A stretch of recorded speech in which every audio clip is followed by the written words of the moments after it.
Hi friends. तो as you all know कि बहुत लंबे समय से जो टैरिफ वॉर है या ट्रम्प के टैरिफ की न्यूज़ कंटिन्यूसली न्यूज़ में चल रही है और उससे रिलेटेड बहुत सारी चीज़ें आई हुई हैं। तो उन सारी चीज़ों को आज कंपाइल करते हुए कि क्यों ये टैरिफ लगाए जा रहे हैं, क्या एम है ट्रम्प का, इसके उसमें प्रेसिडेंट ट्रम्प का। ओके, और इससे क्या गेन हो सकता है, क्या इससे पहले भी ऐसे कुछ टैरिफ रिलेटेड स्ट्रेटजीज़ को यूएसए ने अपनाया है या नहीं अपनाया है। ओके, सो इन सारी चीज़ों पे हम बात करेंगे। तो पहले हम बात करते हैं कि टैरिफ एक्चुअली होता क्या है। तो टैरिफ होता है एक kind of the tax. Okay, एक एंट्री टैक्स होता है। जैसे कि ये कोई भी ये यूएसए है और किसी को अपना माल इसके अंदर बेचना है, तो ये यूएसए की टेरिटरी है। अब अगर किसी को अपना माल यूएसए के अंदर बेचना है तो उसको उस देश के अंदर अपना माल बेचने के लिए एक एंट्री टैक्स देना पड़ता है। ओके, यानी कि टैरिफ एक एंट्री टैक्स होता है उस कंट्री के अंदर जाने के लिए, अपने माल को बेचने के लिए। और वो वेरी करता है। ओके, किसी कंट्री के लिए ज़्यादा हो सकता है, 10% हो सकता है, किसी कंट्री के लिए 5% हो सकता है, किसी कंट्री के लिए 0% हो सकता है। ओके, और ये प्रोडक्ट टू प्रोडक्ट में भी वेरी करता है। ओके, तो टैरिफ इंपॉर्टेंट क्यों होता है? एक्चुअली टैरिफ प्रोटेक्ट करता है किससे? आपके इनसाइडर जो मैन्युफैक्चरर रहते हैं या सर्विस प्रोवाइडर रहते हैं उनको। सपोज अगर कोई आपके यहाँ की इंडस्ट्री, यानी कि अगर यहाँ पे ये मान लें कि कोई इंडिया में कोई शर्ट 1000 रुपीज़ में मिल रही है। ओके, और वही शर्ट कोई वियतनाम या बांग्लादेश में कोई पर्सन उसी शर्ट को 500 रुपये में बना दे रहा है। ओके, और वो यहाँ पे 500 रुपये की ये शर्ट यानी इंडिया में बेचने के लिए भेजता है।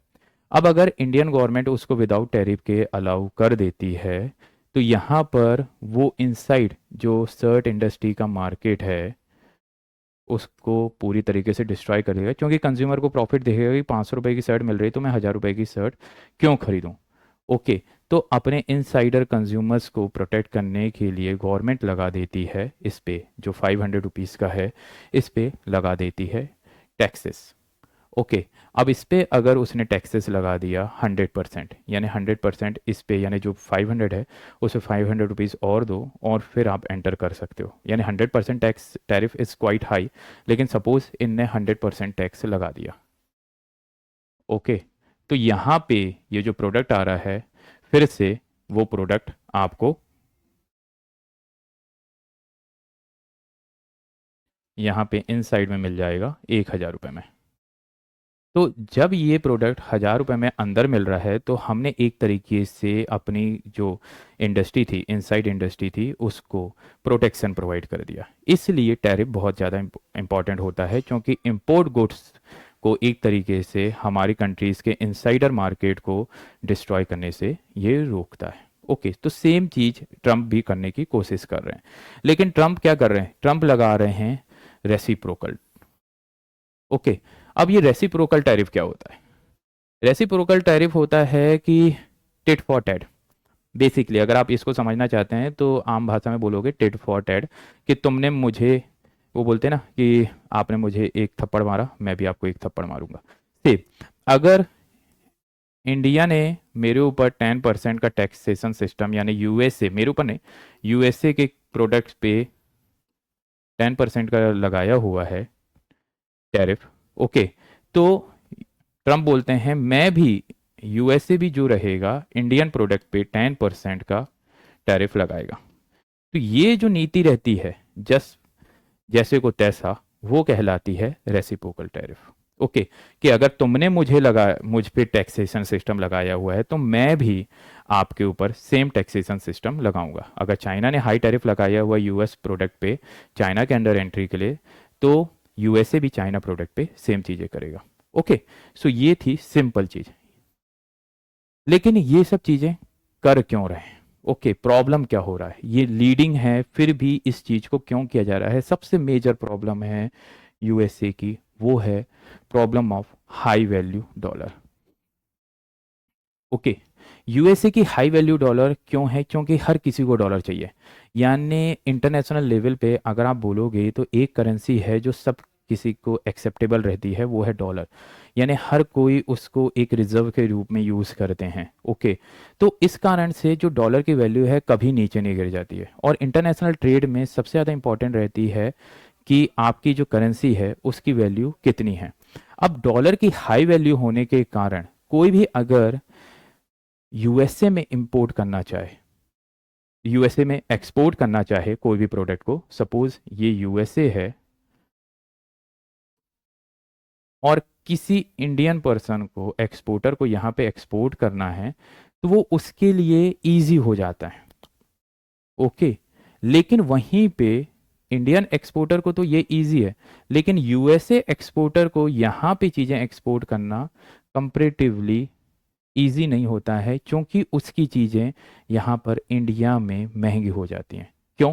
क्योंकि अगर आप एक्सचेंज रेट देखोगे आज के टाइम पे, अगर सपोज मान लिया जाए कि $1 में हमें 80 रुपये, एक्सचेंज रेट को अगर सिंपल वर्ड्स में अगर आपको समझाऊं कि अगर मैं $1 देता हूं या $1 या एक करेंसी देता हूं तो उसके एवज में मुझे दूसरी करेंसी कितने अमाउंट में मिलेगी। ओके, तो $1 पे अगर मुझे 80 रुपये मिल रहा है, ठीक है, तो मुझे अगर 30 लाख की कार ऑडी या BMW मुझे इंडिया में मंगवानी है, तो मुझे 24 लाख रुपए पहले तो केवल इस करेंसी के अमाउंट में देने पड़ेंगे। ओके, सो चाहे वो यूएसए में $30,000 की है, लेकिन इंडिया में उसकी वैल्यू 24 lakhs हो जाएगी। ओके, सो जो ये टैक्सेशन सिस्टम रहता है या फिर आपका high value of the dollar रहता है, और सपोज वहीं पे अगर आगे जाके $1 जो है वो 90 रुपीस का हो गया। ओके, तो वो मुझे कितना 27 lakhs रुपीस देना पड़ेगा। तो ये हाई वैल्यू के कारण यूएसए में एक्सपोर्ट तो आसानी से हो जाता है यूएसए की तरफ, लेकिन यूएसए से अदर कंट्रीज में एक्सपोर्ट नहीं हो पाता है, जिसके कारण जो ट्रेड डिफिसिट रहता है वो बहुत ही हाई अमाउंट का हो जाता है। यानी यूएसए का मैक्सिमम कंट्रीज के साथ यानी ट्रेड डिफिसिट चल रहा होता है। ओके, तो ये सबसे बड़ी मेजर प्रॉब्लम है कि यूएसए का एक्सपोर्ट इंक्रीज नहीं हो रहा है हाई वैल्यू डॉलर के कारण, और उसी को सॉल्व करने के लिए ट्रंप ये चीज़ कर रहे हैं। ओके, और ऐसा नहीं है कि इससे पहले ये चीज़ नहीं की गई है। एक्चुअली 1930 में एक एक्ट बना था, स्मूथ हाउले टैरिफ एक्ट। ओके, ये यूएसए का बहुत ही यानी डिस्प्यूटेबल एक्ट था। इसमें एक्चुअली ये हुआ कि इनने यूएसए ने उठाया और 20,000 प्रोडक्ट पे, ओके, 1930 ग्रेट डिप्रेशन का टाइम है और ये एक one of the biggest reason था ग्रेट डिप्रेशन को लाने में। ओके, एकदम से उठाया और पूरे के पूरे आपके जितने भी प्रोडक्ट होते हैं, ओके, 20,000 प्रोडक्ट पे उनने टैरिफ लगा दिया।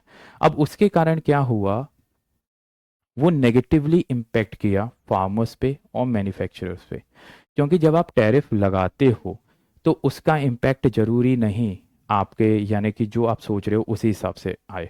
ओके, तो हम ये देखेंगे कि एक्चुअली टैरिफ किस तरीके से किस पे एक्चुअली नेगेटिवली इम्पैक्ट पड़ता है। ओके, ओके, तो उसमें ये हो गया कि ये बहुत ही बुरे तरीके से फेल हुआ और इससे ने ग्रेट डिप्रेशन को और भी ज़्यादा बढ़ा दिया। ओके, और चीज़ें और भी ज़्यादा प्रॉब्लमेटिक हो गई। इससे यूएसए ने एक अपना एक क्या बोलते हैं एक लेसन लिया था और उसके बाद से उनने इस तरीके के टैरिफ को या इस तरीके की टैरिफ वाली पॉलिसी को आगे नहीं बढ़ाया था। ओके, तो पहले देखते हैं कि ये इतना ज़्यादा ये सिस्टम जो टैरिफ सिस्टम है वो इतना ज़्यादा किसी देश के लिए नेगेटिव कब रोल प्ले कर सकता है। ओके, तो हमें इसके लिए ये जानना पड़ेगा कि टैरिफ एक्चुअली पे कौन करता है। ओके, टैरिफ अगर हायर प्राइस हो गया, सपोज सेम चीज़ मैं आपको बोल रहा हूँ, अगर कोई प्रोडक्ट है, आपने 500 की शर्ट है, आपको टैरिफ लगा दिया, आपने 10% लगाया है टैरिफ, तो इनसाइड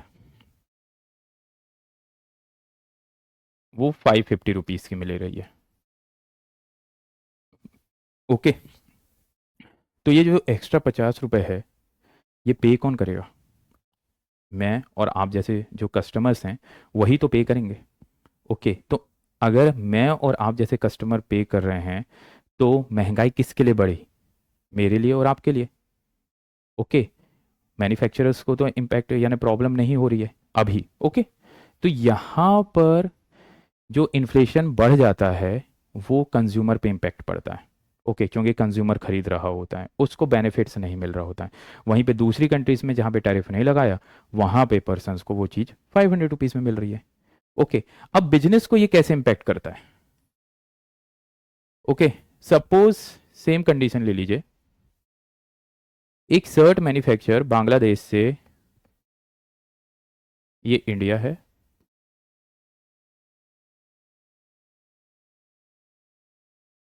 ये बांग्लादेश है। अब एक मैन्युफैक्चरर है, वो यहाँ पे रहता है, शर्ट मैन्युफैक्चरर है, वो यहाँ पे रहता है। ओके, तो वो कॉटन जो है वो चाइना से मंगवाता है। ओके, और जो वो कॉटन मंगवाता है उस पे 10% का टैरिफ, यानी यहाँ पे कॉटन है 200 रुपए का, अब वो यहाँ पे 10% का टैरिफ इंडियन गवर्नमेंट उसको लगा देती है, तो ये मैन्युफैक्चरर को वो कॉटन 220 रुपीज़ का मिलता है। ओके, तो अब मैन्युफैक्चरर्स को जो प्रोडक्ट 200 रुपये में मिलना चाहिए था वो 220 में मिल रहा है। और अगर सपोज यहाँ पर टैरिफ और बढ़ा दिया गया, टैरिफ को कर दिया गया 20% to protect the insider industry, तो यही वाला जो प्रोडक्ट है आपको 240 में मिलेगा। अब बिजनेस को जो प्रॉफिट होता था वो कंपेरेटिवली कम होगा।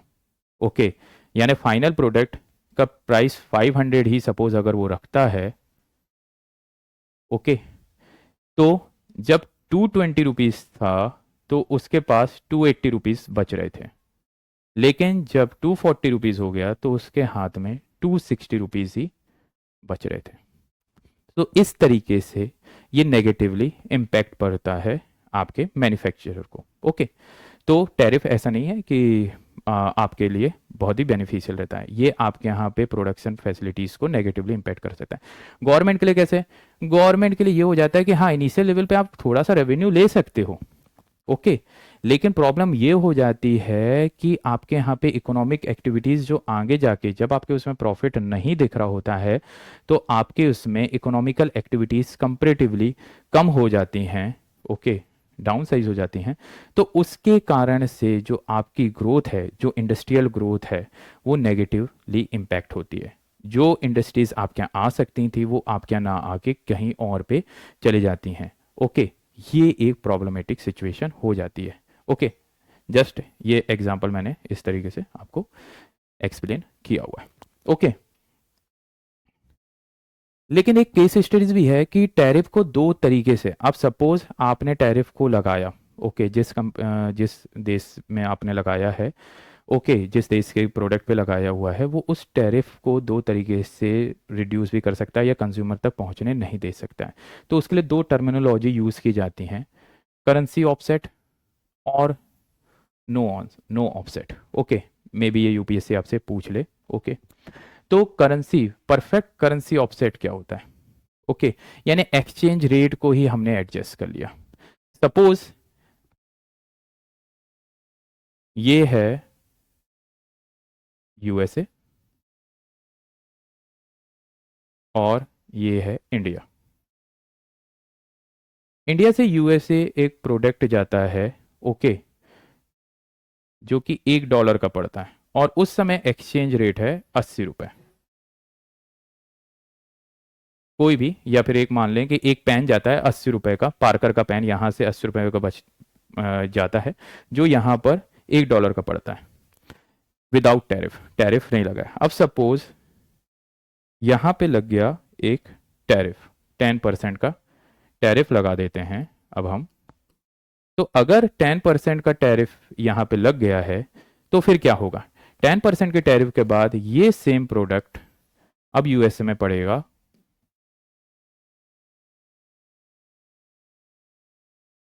$1, $1.1 का। Okay, sorry, dollar sign,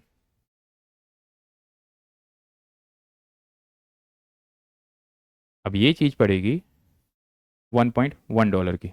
okay, अब सेम चीज़ के लिए आपको यानी वहाँ पे ज़्यादा पे करना पड़ता है। ओके, तो इस कारण से उस प्रोडक्ट के लिए चीज़ें आप यहाँ पर ये हो जाएगा कि उसकी डिमांड कंपेरेटिवली वो एक्सपेंसिव होने के कारण कम मांगी जाएगी।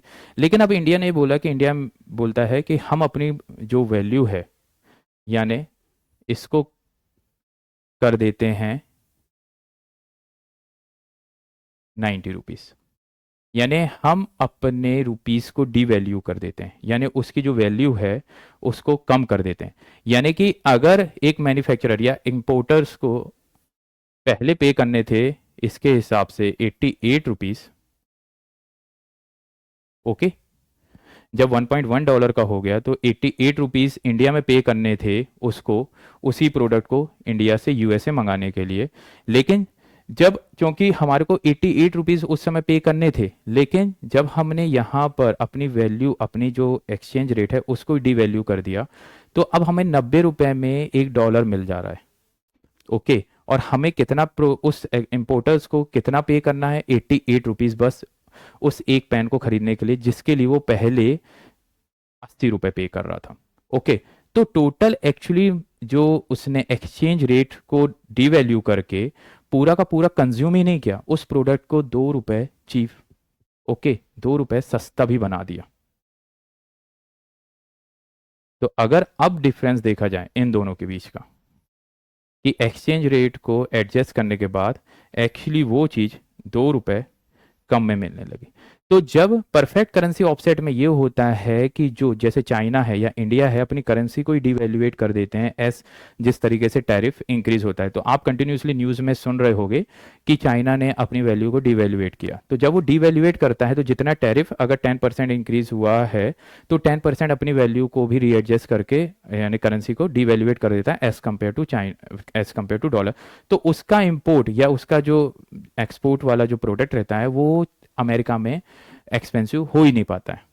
ओके, तो ये एक प्लेयर कंटिन्यूसली होता रहता है जिस कारण से एक ट्रेड वॉर की कंडीशंस क्रिएट हो जाती है।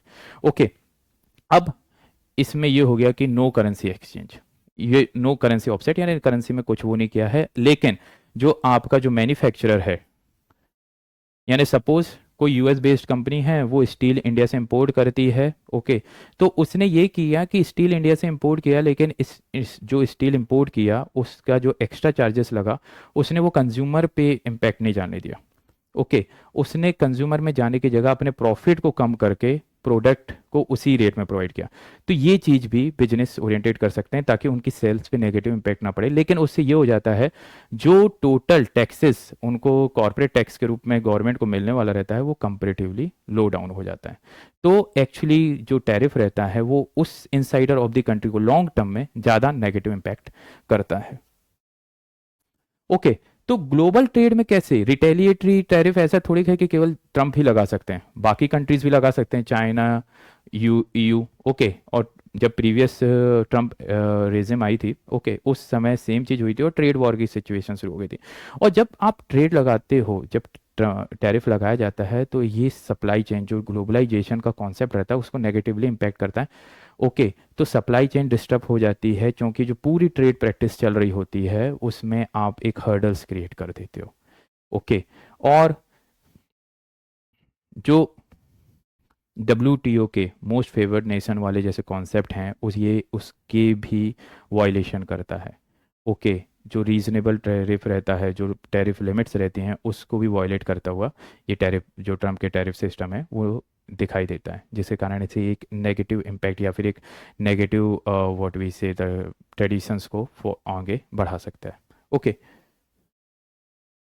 तो शॉर्ट टर्म में तो हम ये जैसे हमने बात किया कि रेवेन्यू गेन हो जाता है, ओके, और पोटेंशियल जॉब ग्रोथ भी हो सकती है कि हाँ वहाँ पे आपने प्रोटेक्शन दे दिया, ठीक है, लेकिन आगे जाके ट्रेड वॉर हो जाएगा। ओके, जो बिजनेस है जिनको वहाँ पे लॉसेस हो रहा है वो अदर कंट्रीज़ में शिफ्ट हो सकते हैं। ओके, वो अवॉइड कर सकते हैं कि यहाँ पे बहुत अनसर्टिनिटी है। ओके, क्योंकि जब से ट्रम्प आए हुए हैं अराउंड जो यूएस की कंपनीज हैं जो बिग टेक हैं जिनने उनको सपोर्ट किया हुआ था उनने $252 बिलियन लॉस में किया है। ओके, तो लॉस बुक किया तो वो एक बहुत ही ज़्यादा नेगेटिव हो जाता है, तो इस कारण से शिफ्टिंग हो जाती है मनी। अगर जहाँ पे अनसर्टेनिटीज़ रहती है पॉलिसी, इकोनॉमिक पॉलिसीज़ की, वहाँ से बिजनेस वहाँ पे स्टेब्लिश नहीं रहना चाहते, वो अपने आप को अदर प्लेसेस में जहाँ पे कंपेरेटिवली इकोनॉमिक स्टेबिलिटी वाली पॉलिसीज़ रहती हैं वहाँ पे शिफ्ट करने का ट्राई करते हैं। ओके, एक्चुअली इन सब चीज़ों के पीछे ट्रम्प का जो मोटिव है वो है 1985 के प्लाजा अकॉर्ड को फिर से एक तरीके से चाइना के साथ करना। एक्चुअली 1985 का जो प्लाजा अकॉर्ड हुआ था वो था, वो जापान एंड कोरिया के बीच में हुआ था, यूएसए के साथ। उसमें ये हुआ था कि ये मेजर एक्सपोर्टर थे यूएसए के। ओके, तो इनने इनके साथ यूएसए ने बात करके अपने डॉलर को डिवैल्यूएट कर लिया था। ओके, तो सेम चीज़ टैरिफ वॉर करके या टैरिफ रेसिप्रोकल टैरिफ करके ट्रम्प भी ये चाह रहे हैं कि उनके जो डॉलर है उनको डिवैल्यू कर दिया जाए इंटरनेशनल मार्केट में। ओके, लेकिन ताकि उनके यहाँ पे भी, यानी जो उनका एक्सपोर्ट है वो भी अदर कंट्रीज़ में हो सके और उनका टोटल जो ट्रेड डिफिसिट है वो कंपेरेटिवली रिड्यूस हो। लेकिन यहाँ पे एक प्रॉब्लम है, उस समय उसके जो ट्रेड एक्सपोर्टर्स मेन थे जापान एंड कोरिया थे, वो दोनों ही एक्चुअली स्ट्रेटेजिक पार्टनर थे यूएसए के उस टाइम पे। लेकिन आज जो मेजर एक्सपोर्टर है जो यूएसए में है वो है चाइना। ओके, और चाइना के साथ ये डील कर पाना comparatively not a easy task. तो इसलिए ये बोला जा रहा है कि जो अभी रेसिप्रोकल टैरिफ के थ्रू इस एम को पाने का जो ट्राई कर रहे हैं ट्रम्प, वो हो पाएगा, ये एक बहुत ही क्वेश्चन मार्क है। ये मे भी नेगेटिवली कहो ट्रम्प के लिए ही नेगेटिव रोल प्ले ना कर दे। और ये देखने वाली बात होगी कि क्या चाइना इस चीज़ के लिए मानता है या नहीं मानता है, क्योंकि डिवैल्यूएशन के लिए वो मानेगा, यूरोपियन यूनियन में भी मान जाए, लेकिन चाइना के मानने की कंडीशन नहीं है। और मेन एम ट्रम्प का यही है। ओके, तो कंक्लूजन में यही बोल सकते हैं कि बैलेंसिंग आउट होके प्रोटेक्शनिज्म को ज़्यादा नहीं बढ़ाना चाहिए। ओके, इनको ये ध्यान में देना चाहिए कि ग्लोबलाइजेशन और प्रोटेक्शनिज्म दोनों को साथ में लेके चलें। ठीक है, प्रोटेक्शन होना चाहिए, यानी आपको इनसाइडर्स जो आपके industries and service and manufacturer हैं उनके प्रोटेक्शन पे ध्यान देना चाहिए। ओके, क्योंकि आपकी नेशनल इकोनॉमिक्स ज़्यादा इंपॉर्टेंट रोल प्ले करती है, और protectionism all over the world में बढ़ा है लेकिन ग्लोबलाइजेशन को साथ में रखे। ओके, और यूएसए तो लिबरलाइजेशन का सबसे बड़ा प्रमोटर्स था। ओके, तो ये वाली चीज़ पे फोकस करना चाहिए, और हिस्ट्री के लेसन 1930 के उसमें देखना चाहिए कि रेसिप्रोकल टैरिफ कभी भी यूएसए या किसी अदर कंट्रीज़ के लिए पॉजिटिव रोल प्ले नहीं किया है। तो टैरिफ को लेके एक पॉजिटिव थिंकिंग ज़्यादा नहीं रखनी चाहिए, उसको एक लिमिट से आगे नहीं बढ़ाना चाहिए, और उसको इस तरीके से तो नहीं बढ़ाना चाहिए जिससे वो इकोनॉमी पे एक अनसर्टेनिटी क्रिएट कर जाए, ताकि बिजनेस ओरिएंटेड जिस बिजनेस की ग्रोथ की हम बात बोल रहे हैं वो ही उससे फियर अप हो जाए और फिर उनकी ग्रोथ ही नेगेटिवली इम्पैक्ट हो जाए। तो ट्रम्प एडमिनिस्ट्रेशन को एक प्रॉपर स्ट्रेटजी और प्लानिंग के साथ आना चाहिए। ओके, और इसको as soon as possible resolve करने पे फोकस करना चाहिए, नहीं तो ये उनके ही लिए नेगेटिव रोल प्ले कर सकता है, जैसे कि 1930 में किया था। Okay, so if you like this video please like share and subscribe. Thank you.